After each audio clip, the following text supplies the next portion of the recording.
Good morning, everyone, and thank you for joining us. Thank you for joining us. Let's see, this morning we have Shoona Riggs on and Susan Johnson. Shoona is our county auditor and Susan is our elections manager. And today we are going to be talking about our county elections process and the positions that are open and how many different positions there are and what that whole process is. Of course, we aren't at filing week yet, but we're going to be talking about what positions are coming up and who's filed, and a lot of interesting oddities, I think, about the process of elections in our county. So just a few housekeeping details very quickly. If you'll put yourself on mute unless you have a question to ask, and then you can go ahead and unmute yourself. You can either raise your hand or put your question in the chat if you'd like.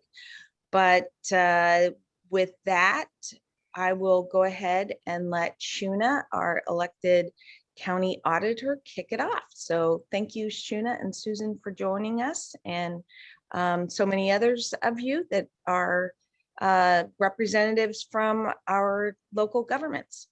Thanks, Shoona. Thank you, Colleen, and thanks for giving Susan and I the opportunity to attend your meeting today and speak a little bit about candidates filing.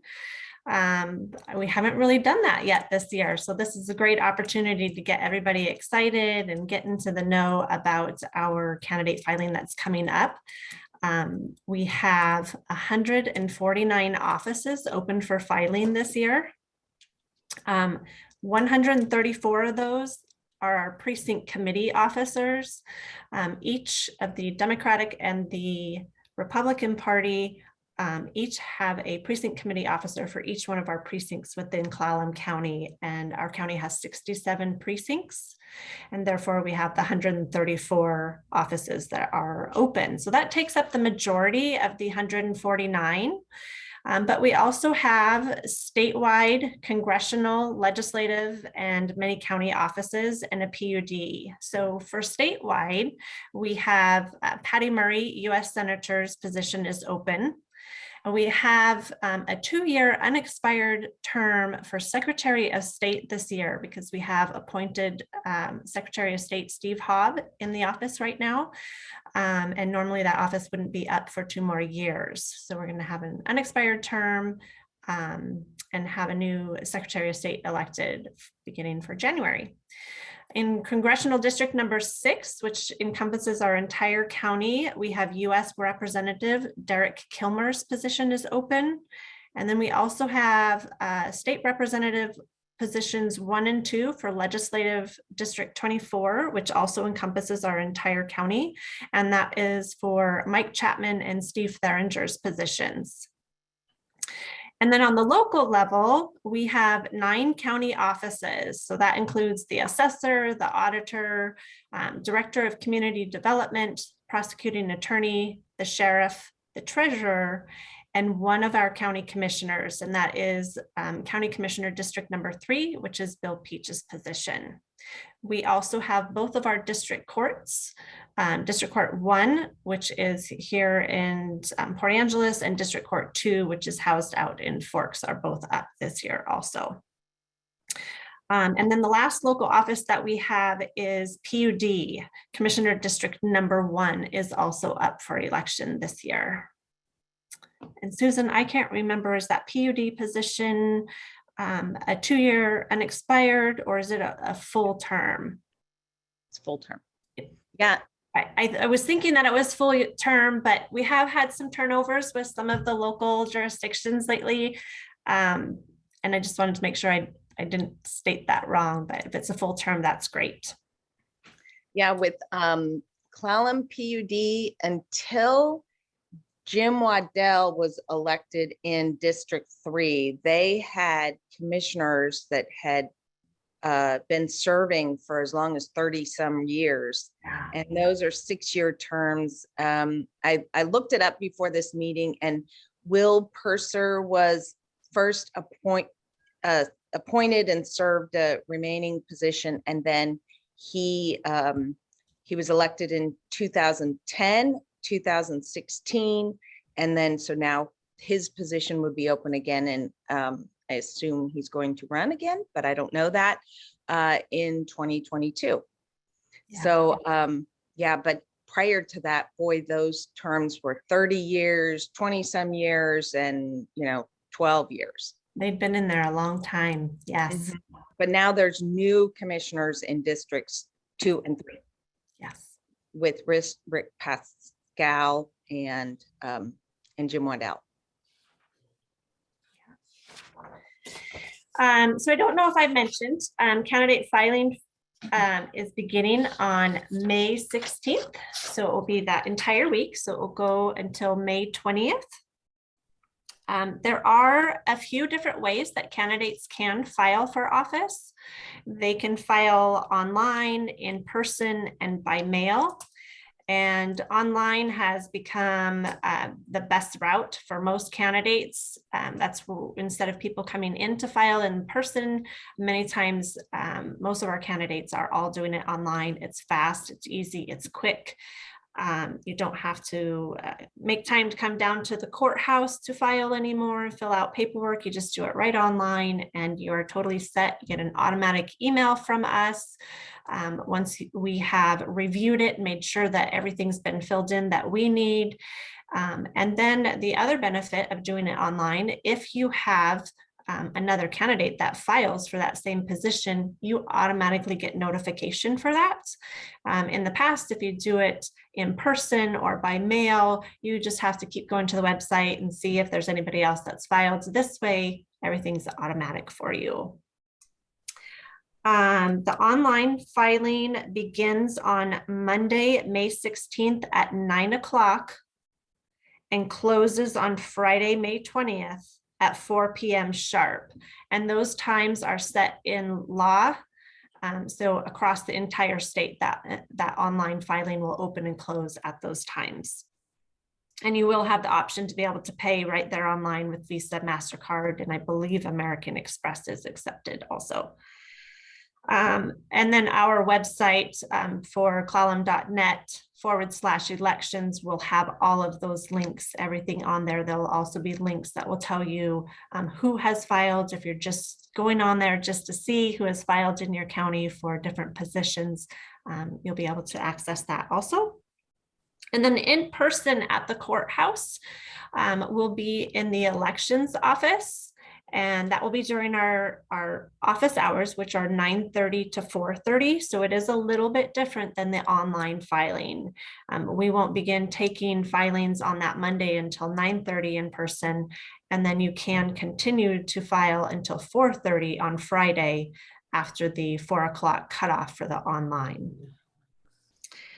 And then by mail begins 10 business days prior to candidate filing. So we can accept declarations by mail if we receive them beginning Monday, May 2nd. If we do receive them before that date, we do have to return them to you. We cannot hold them, even if it's the Friday before, we do have to return them to you. So if you are planning on filing by mail, just make sure that you're really cognizant about those dates so that we don't have to return it to you, because with the mail, sometimes it can be slow if it gets back to you if you're out of town. Anything like that, we have seen those delays where we've had to send it back, and then it was hard for a candidate to get it back to us on time. And then the other thing I wanted to talk about was our filing fees. All of our filing fees are 1% of the annual salary of the incumbent, and they are non-refundable. So if you are filing, especially if you're filing online, make sure that you select the office that you intend to file for, because even if you file for the wrong office and withdraw and refile for a new office, we cannot give you any money back. And that again is in statute. So make sure that you select the right box when you're going in there to file for your office. And then candidates do have a very short window to withdraw. They only have until 4:30 the following Monday after filing closes, and that would be Monday, May 23rd at 4:30. We do have withdrawal forms that are right online if a candidate decides that they are going to withdraw and not run for office. And you can submit those either in person or you can even email them. We just need to have your signature. Susan, do you have anything on those subjects about filing for office that I haven't covered yet that you'd like to add? I think that you covered everything. Just know that if you're filing online, that the portal will close promptly at 4 p.m. So there's not going to be any grace period. If you've already started, it will boot you out. So all of your filing has to be completed by 4 p.m. And for the mail in candidacy, make sure that that's postmarks are not going to be accepted. So it has to be in our office by the end of candidate filing at 4:30 when we close. So anything that comes in afterwards, even if it was postmarked earlier, it cannot be accepted. Great. So Shoona, if I can, I want to share screen briefly and just show everyone the PDC site. Sure. And how this works. So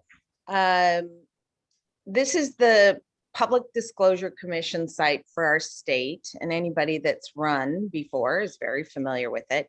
And there's something called a Campaign Explorer, and you can plug your address in. I just put an address in Squim in, and then from there you can select, you know, statewide, county, etc. offices, state offices. Here's the state offices.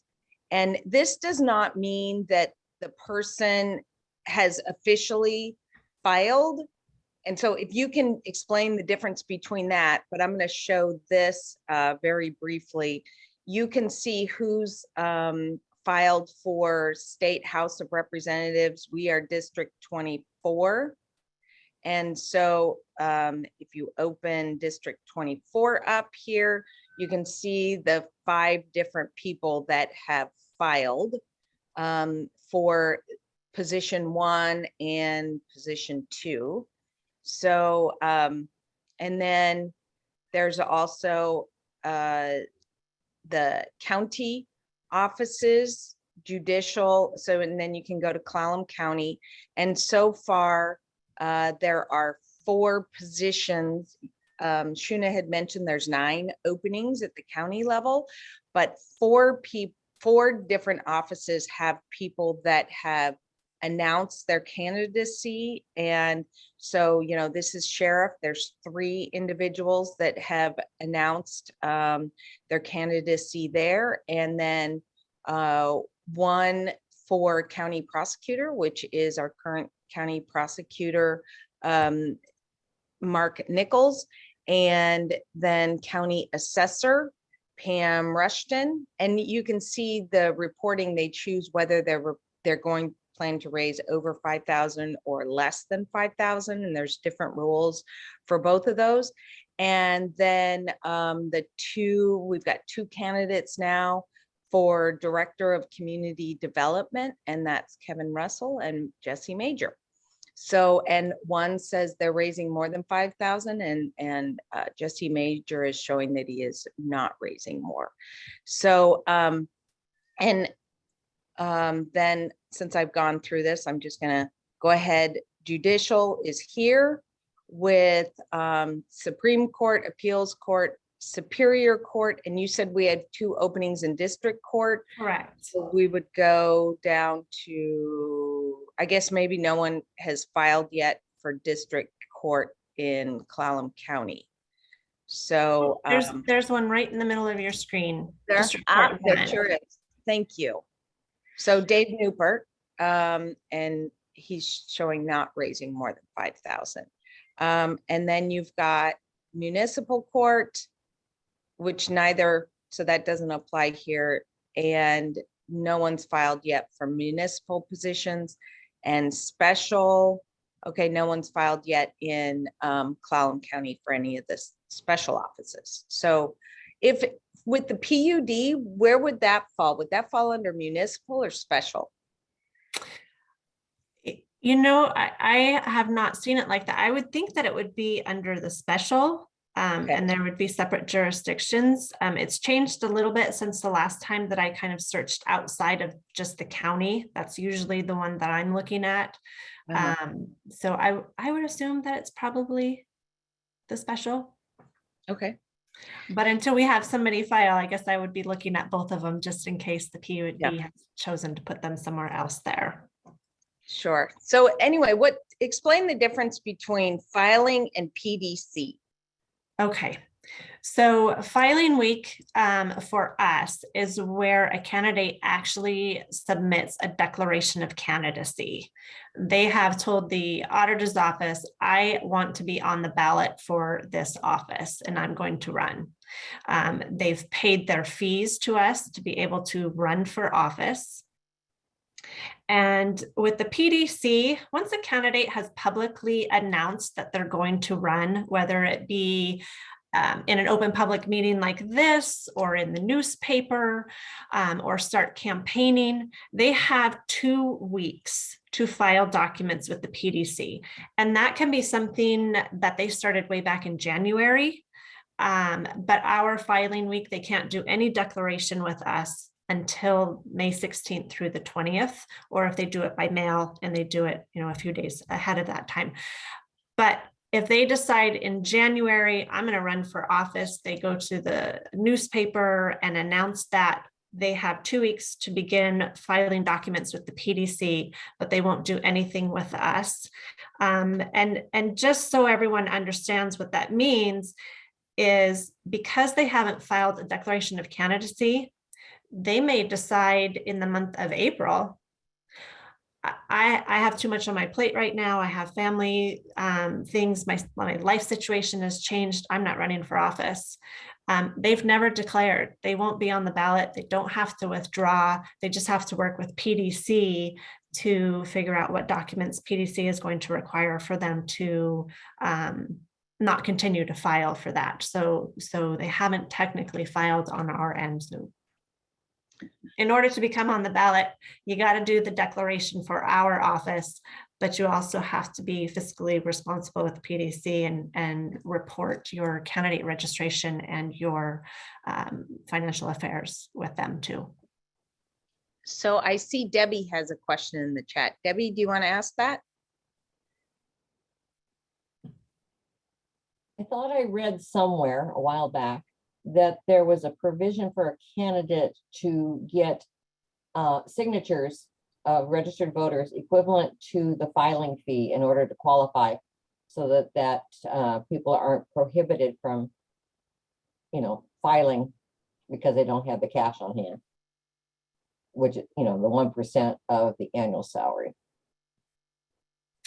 And that is correct. They can do that. Susan, do you remember off the top of your head how many signatures that they have? It seems like it's dollar to dollar. Is that correct? It is. So for each dollar, you need 1 signature. Yeah. So we do have a form, and it is on our website that you can collect signatures of people that would like to support you. But let's say, for instance, my position, if my filing fee is $1,000, you would have to come up with 1,000 signatures and submit that along with your declaration of candidacy. And we do review those signatures too. They have to be registered voters. Next question. And we do review all of those signatures to make sure that they are registered voters in your district. And if every one of them are on there and you have your 1,000 that you need, then that is equivalent to paying your filing fee. If anyone decides to do that, I do highly recommend that you have more signatures than the required filing in case some of those signatures are not registered voters or they don't live in the area. That way you have backup. Let's say out of the 1,000, we had to take 10 of them off of there. You'd hate to be short and have it be Friday on candidate filing week and not be able to submit anything else. Can I ask another question, Colleen? Sure, of course. What area does the PUD District 1 cover? I'm unaware of that. Oh, I did find that on their map, and interestingly, their District 1, that because I've always thought of them as being countywide, but in all actuality, they actually serve areas outside of our county. They serve into Jefferson County, out past Forks. Who knew, right? But it makes sense because Jefferson County PUD would have, they'd be very isolated out there. You know, they serve mostly in Jefferson County on the east side of the county, but out west, Clallam County PUD and I guess Grays Harbor kind of serve those two areas that are really western in like Queets and that area. And so, but they do not serve the city of Port Angeles. Clallam PUD doesn't serve that area. So their voting districts are different than the county commissioners, and the port has always just mirrored whatever the county decides, keeping it simple and mirroring that. So anyway, there I will find their, I did find it yesterday when I was looking, and I'll share screen and show that to you.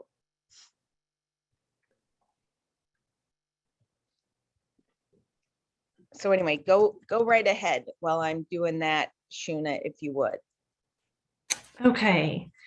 So I was just going to talk a little bit more about the PDC. We kind of touched on it already, but all candidates that are going to be running except for the precinct committee officers, all the other candidates do have to file with the PDC, both a C1, which is your candidate registration, and your F1 personal financial affairs statement within 2 weeks of either declaring that you're running for office or 2 weeks of submitting your declaration of candidacy. We do have the US Senator and the US Representative that will file with the Federal Election Commission, but the precinct committee officers do not have to file anything.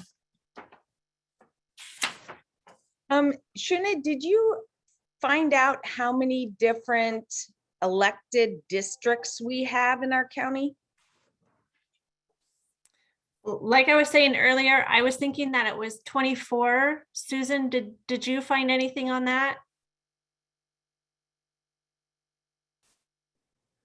Oh, you're on mute. I think it's right about 24, 26. Okay. Does that sound right? We have the county, we have the port, we have the PUD, we have 5 school districts, 6 fire districts, 2 hospital districts, 2 water districts. Is there anything else that I missed there? There's a couple of those small ones like the pool, the swimming pool. Oh, we also have 2 parks and rec districts. So it's 24 because we've got Okay. the 2 water, the 2 parks, the 6 fires, schools. Yeah, it's 24. Okay. Okay, great. I found this interesting. I shared this earlier, but King County has 343 taxing districts and elected districts. So, I mean, and the county has talked about their combining some of those. Do we really need 343? That's a lot of overhead. But, you know, they've got so many different cities that have all their different water districts within a city and that kind of thing, that it just doesn't make for efficient operations. No, when we get together with King County in our statewide county meetings, it blows my mind just how much that they have to do in their county because they are so large. I can't imagine having that many districts. But that's why they they probably have 15 to 20 permanent employees in elections too, to help take care of all that. It's a lot of work. So I am going to share the screen. I found it on the PUD site, but this is, and I don't know if your faces are covering this, but this is the map of the PUD districts. And for example, if you zoom into District 1 and 2, this area out towards Dungeness is, and the county, these are 222 and 240, I know are in District 1 with the county and the port, but with the PUD, they're in District 2. So, and as you saw, that is the city of Port Angeles is not part of their district. But yeah, so I personally live in District 2 for the PUD, but in District 1 for the the county commissioners, and I never knew that until I guess they made changes.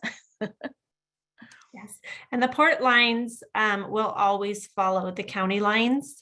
There is kind of a small anomaly to that this year, and that is because we just finished redistricting, and the county redistricted this year, and we adjusted all of those lines, but the port has not yet. The port and the schools, because they are not on the ballot this year, they got an extension, so they didn't have to redistrict this year, and they will be doing that next year.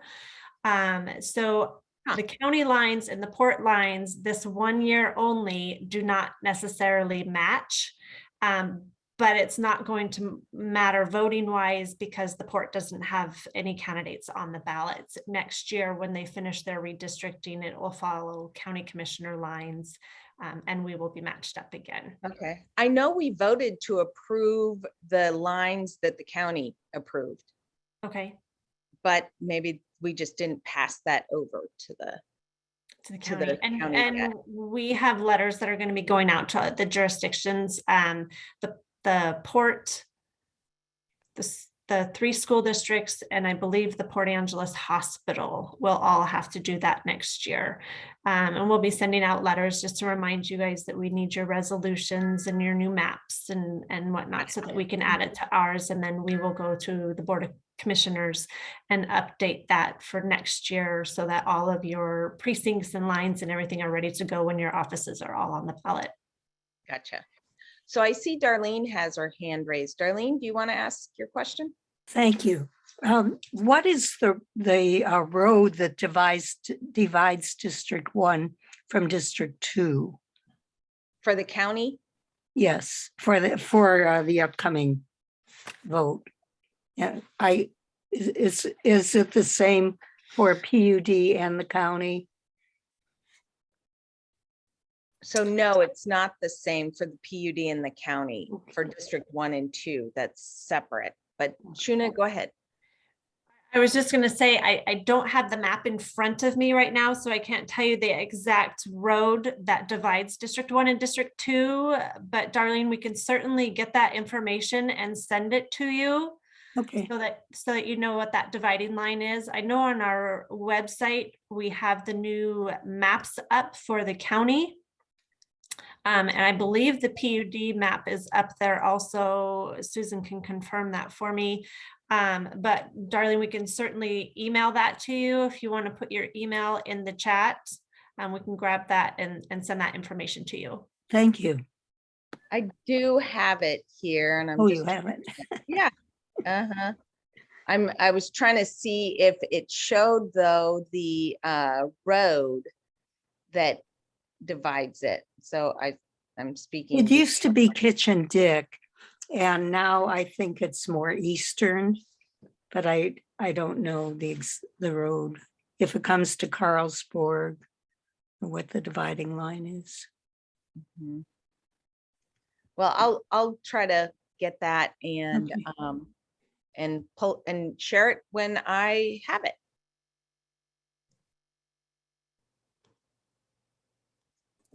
So go right ahead, Shoona. Okay. The next thing that we were going to talk about is what happens when nobody files for office.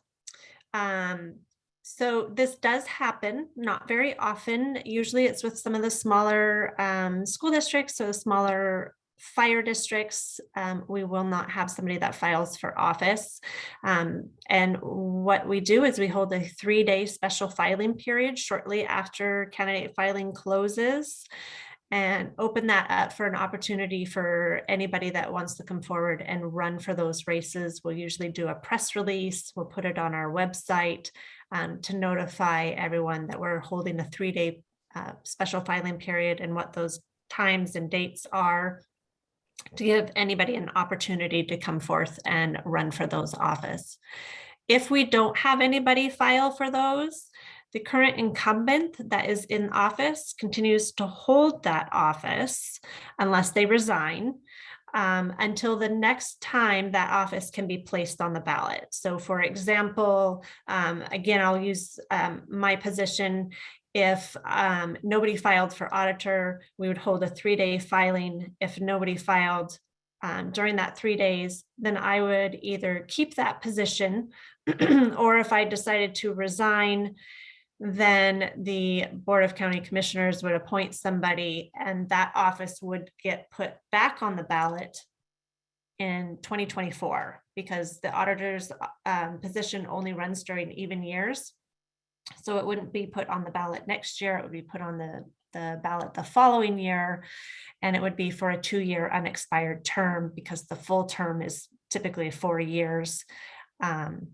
And that's how any other jurisdiction would go about that also. Their Board of Commissioners, if it was for a fire district, would appoint somebody if the incumbent resigned.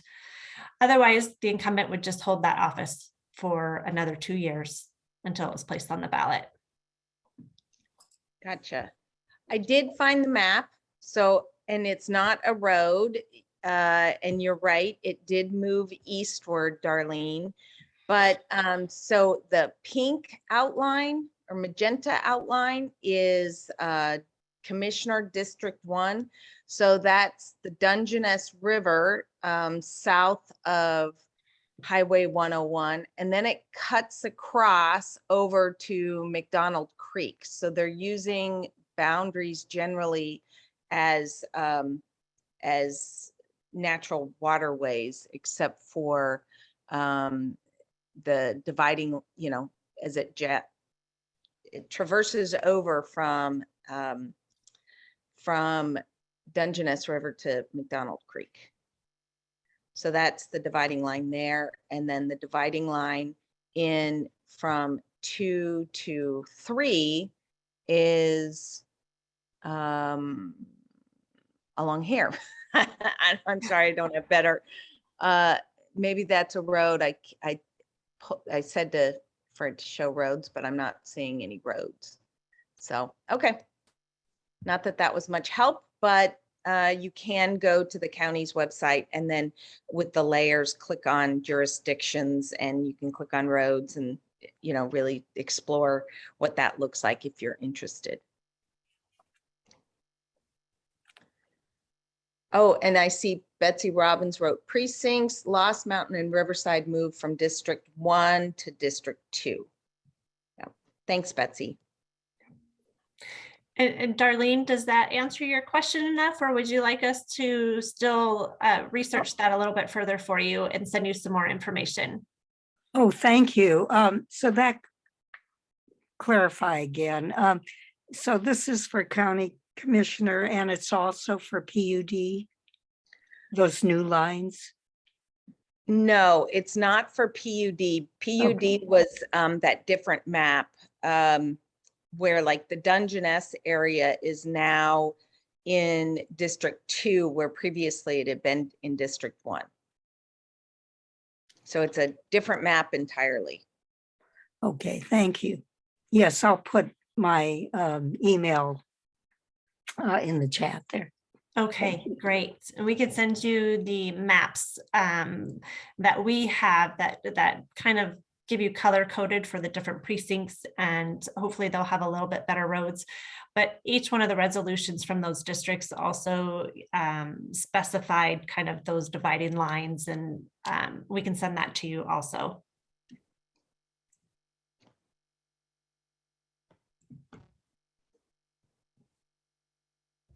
Did anybody else have any questions on any of that we've discussed so far? Nope. Doesn't look like it. Okay.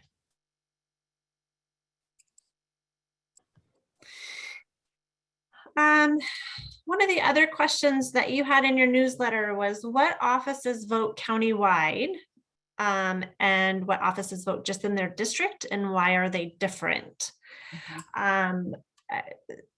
Some of the offices will be countywide.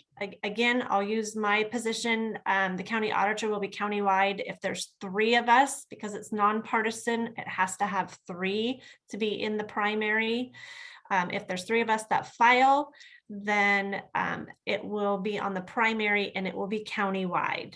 Going to the general, the top 2 that move forward, it would still be countywide. But for the PUD, it's different. For the PUD, it will only be Commissioner District number 1. And actually, I should say that is, correct me if I'm wrong on this, Susan, for County Commissioner also. County Commissioner District number 3. For the primary, it will only be that specific district that will do the nominating of the top 2 vote getters. And then once we get to the general election, the entire county will vote on the county commissioner, and then the entire PUD will vote on the District 1. Does that make sense? I kind of threw 2 different districts in there. I want to make sure I didn't confuse anybody. And that's all based on state law. So under the PUDs, RCWs, it specifically states and has it outlined in there that the sub-district will vote in the primary and that the entire district will vote in the general.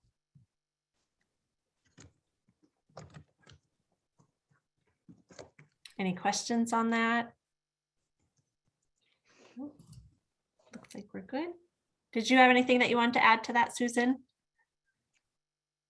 No, I think that's it. Okay. And for county commissioner, I do want to remind everyone that has changed. We did used to have it be just the District 3 would be voting in the primary, and then the entire county would be voting for the general. And then we had a charter amendment because we're a home rule charter county. We get to throw in extra rules here. We did have an amendment that passed quite a few years ago that only that district would vote in both the primary and the general. And now we've moved back to where only the primary is going to be voted by District 3 and the entire county will vote on District 3. I'd forgotten that went back again. Yes.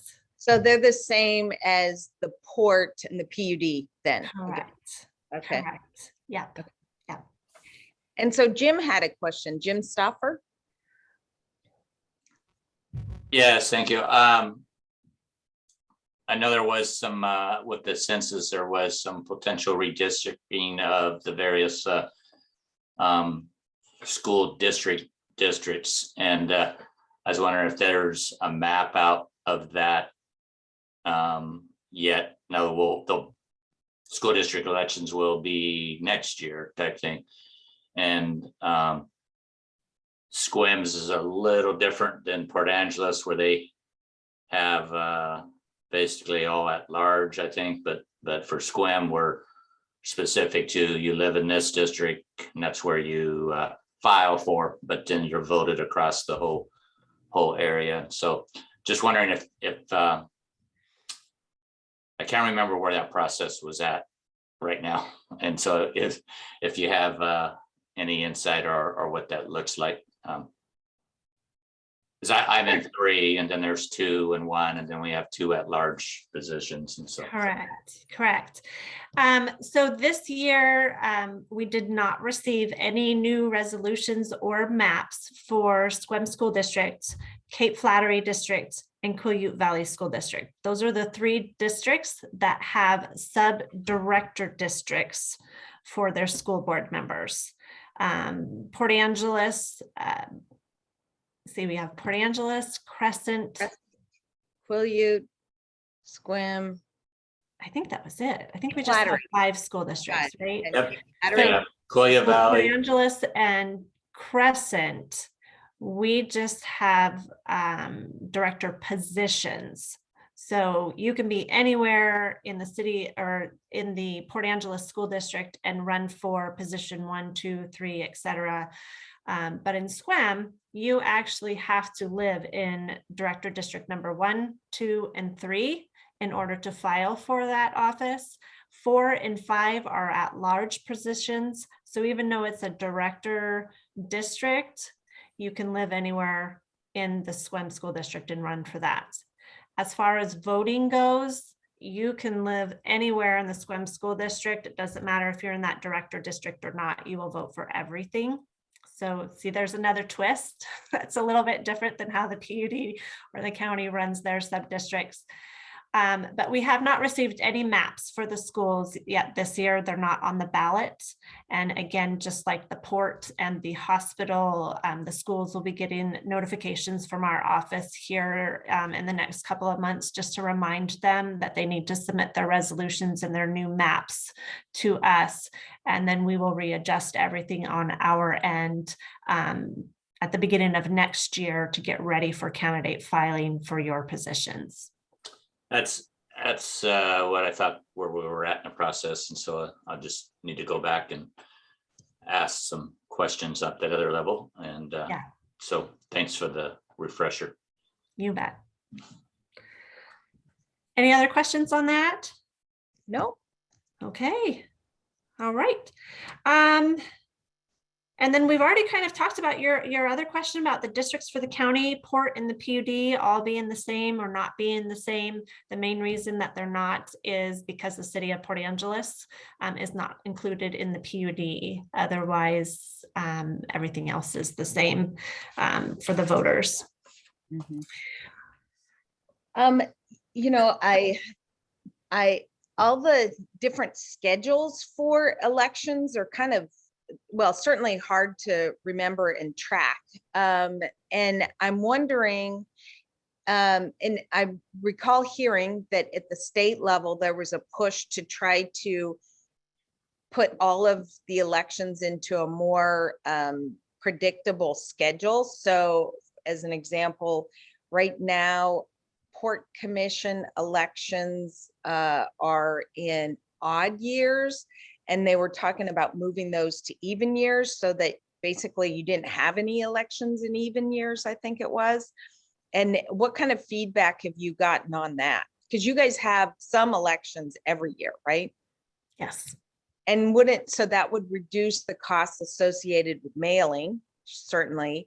And so some years you definitely have a down year, but what is your feeling on that proposal of trying to lump together these different elections into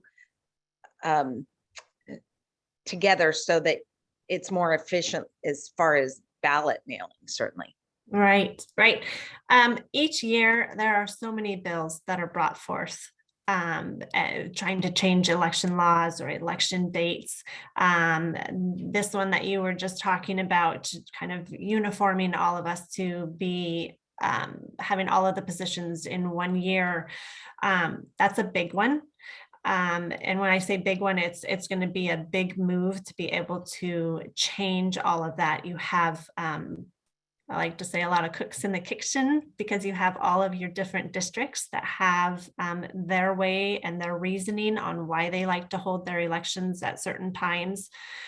For example, we have spring elections in both February and April. A lot of times the school districts, sometimes the fire districts or the hospital districts will run their elections then, and they wholeheartedly believe in those spring elections. And there's pros and cons to that. It's more expensive. That's a very big downside, but at the same time, they're the only thing on the ballot. They're focusing on it's just directly on that school district issue. And another thing too is if their levy happens to fail and they're on the November election, they can't put it on another ballot. There is nothing until the next year, and that could really hurt a district when that next year there is no more funding coming in. So all of those dates and times are just so important, and there's so many moving parts with that.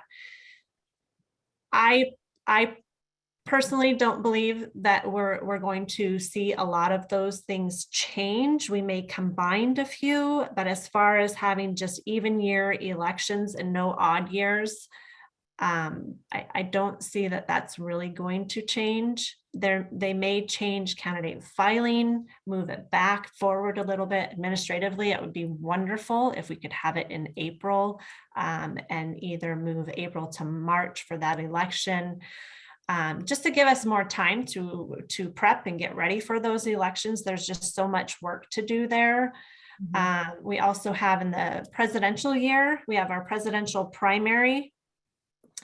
Moving that back to Super Tuesday would be great. We'd be able to, we're on the West Coast. You know, by the time we have ours, everybody on the East Side has already done their elections. So it would be nice for us to be a little bit more uniform that way. I know that Susan has voiced this, especially this year. We haven't had a February, we haven't had an April. Administratively, I would personally love to have elections every single year, even though it costs more. It keeps us up to speed. Imagine taking your job that you do it for 3 months, and then you don't do it for 2 more years. That memory, it goes. It's really, really difficult. And not having spring elections this year, I've heard Susan say a couple of times, you know, it's great. We get caught up on a lot of work here in the office, but it makes you nervous. You know, you got to relearn some of these things all over. What's the next step in my programming? Did I do it right? There's all of that. So you've got the cost, you've got the administrative, you've got the different jurisdictions. I don't think we're going to see a whole lot of change other than maybe some dates flexing here and there. But as far as changing to all even year, it's going to be a heavy lift to get that to happen. Got it. Got it. And so Susan must have other duties other than just elections manager. If it, you know, it's tons of work during a certain period. And then, so what do you do the rest of the year? Elections doesn't stop. So there's, going back to what you guys were just talking about, thinking that it would be less expensive to have elections like, you know, 1 year and then off a year. You have to go back and kind of start thinking, well, you still have a ballot to build. Now the ballot's twice as big. That's going to be twice as expensive. So it's not just one postage. Postage may go up. You're going to have a bigger voter pamphlet. That's going to cost more money.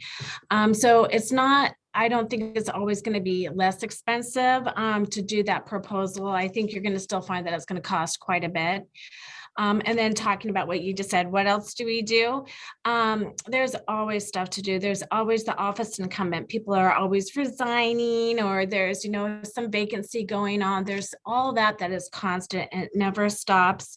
There's always new things to learn. RCWs are changing, policies and procedures that need to be updated. We just did a move downstairs, so kind of getting resituated and figuring out our workflow in a new space with new tools. There's a lot to do. It doesn't stop. Sure. So the other thing to point out is the auditor's office bills all of the districts that have election for the costs associated with that election. So, so if there are 2 campaigns on a ballot, the you guys bill half to one jurisdiction and half to the other. Is that right? More or less, yes. Yeah, Okay. it depends on how many positions or if you have a levy, that's also considered something on the ballot. So let's say Sequim School District, for example, had 2 positions and they wanted to do their O&M levy, then that would be 3 things on the ballot for them. And then it's also based on the number of registered voters that they have in their district. So let's say that the Sequim School District had 3 issues and the county as a whole also had 3 issues.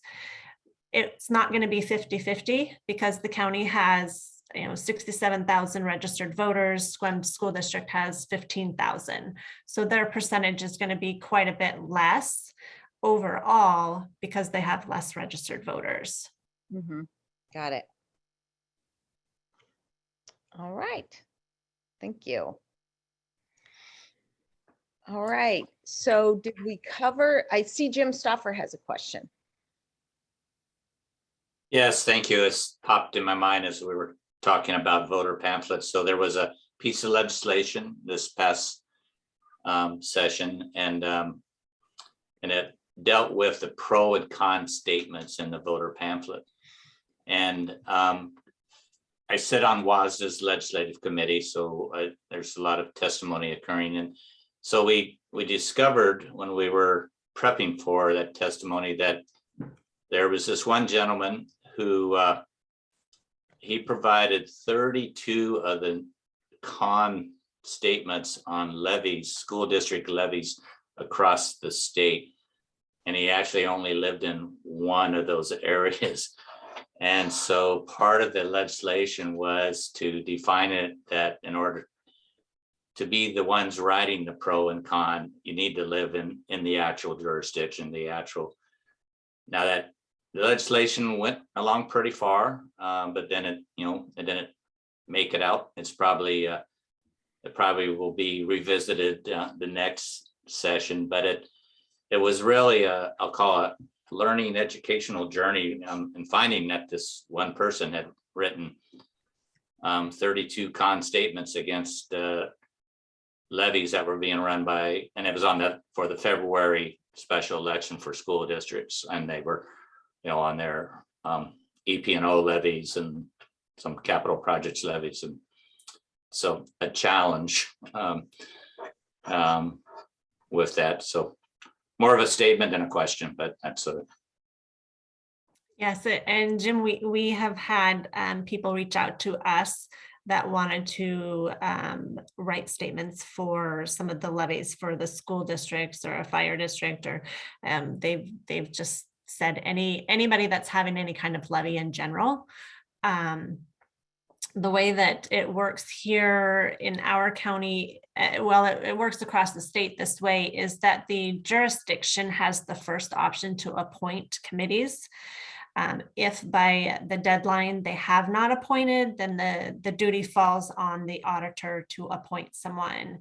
And we will post it on our website and do a press release saying that we are looking for either pro or con, whatever it is that we're looking for. We'll list those out and give them a deadline to reach out. We have had someone that consistently for the last year or two has reached out to us. And each time I have defaulted to turn them over to the jurisdiction, because it's usually a month or so before the deadline for resolutions. And it's not something I keep on file. So I let the jurisdiction, do their due diligence of whoever they're going to appoint. And if nothing's there, then I have told that person that they have to reach out to us within that period. You can't reach out to me and say 6 months ahead of time, anything that's on the 2022 ballot, I want to be the con committee. It doesn't work that way for our county, but yes, our county has seen that same issue. We have not had anybody like that write any of ours so far, but as you have stated, there has been many counties that nobody else has stepped forward and there's nothing in law against it, and they've appointed that person. I thank you and your staff for the due diligence and keeping us all in the loop on that process. Thank you. You bet. So I noted, so I think I'm right about this. From the list of open positions in the county, we've got Commissioner District 3, where no one has filed yet. We have the Treasurer's Office, no one has filed yet. The PUD position number 1, no one's filed yet. And then Auditor, which if you said you were going to run, then you have 2 weeks to do Yes. something at the PDC. So you don't have to answer that if you don't want to. Yes. No, I noticed your list there and I was thinking to myself, usually every year, so as an incumbent, for any office, if you had to file an F1 for your office, if you're a very small jurisdiction, sometimes you don't have to file F1s. But for the county offices, we're large enough that we all have to file an F1 when we run for office. Every year that we are in office, we have to file another F1 by April 15th, which is Friday. And typically in March, I usually send out an email to all of our county elected officials to say, hey, just as a reminder, even if you're not filing for office this year, you do have to do your F1. I did not send that email out. I noticed your list is very short. So there should be somebody for every one of those, including myself, should have one in there by Friday. That doesn't necessarily mean that they're going to run for office. It just means that we filed the annual F1 that is required. And I'm happy to say, yes, I am going to file my F1. I will be filing for auditor again this year. And it's due on Friday. So I you haven't should done see mine them yet. pop up very soon. Yeah, I haven't filed my F1 yet, but I did get a reminder from the PDC that I have to file it. And it's on my list of things to do by Friday. Yes. So Audrey has a question. Audrey's from the city of Forks. She's the clerk and treasurer. Did I get that title right? Yes, that's correct. Thank you. And first, I'd like to say thank you to Shoona and to Susan for doing the work that you do and overseeing elections for all of our local governments. So thank you. You do a fabulous job. One thing that we're faced with, I think more so in the city of Forks than other areas of the county, is problems with residency.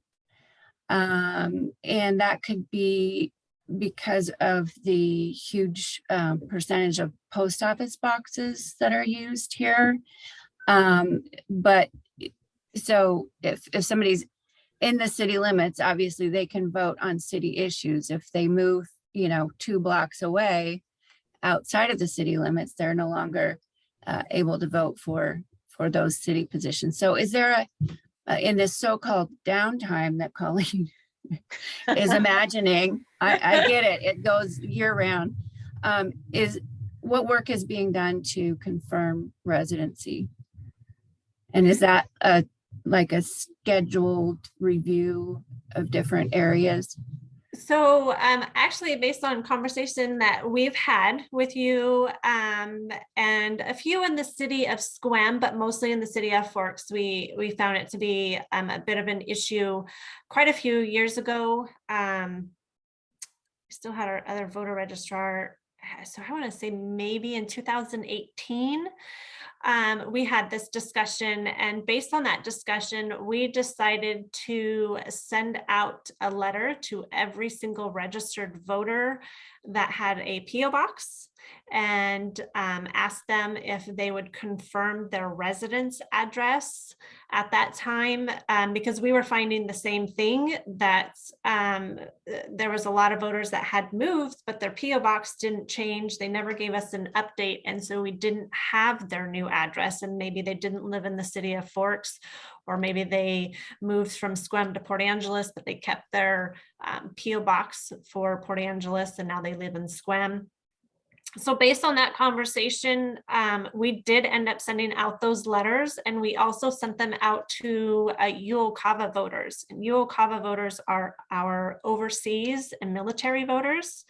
And we sent it out to them also to make sure that they still needed to be registered in Washington State, that this was their home of residency, that they hadn't moved somewhere else. And we got a wonderful response. We included postage paid envelopes, so it was very easy for them to check a box, yep, sign off, this is my address still, or to update their address. And that was great. We have had that discussion a little bit this last year, especially with the presidential election coming up, that we would like to do that same kind of mailing again, so that we can get our voter registrations up to date and make sure that we've got everybody where we need to have them, that have a PO box.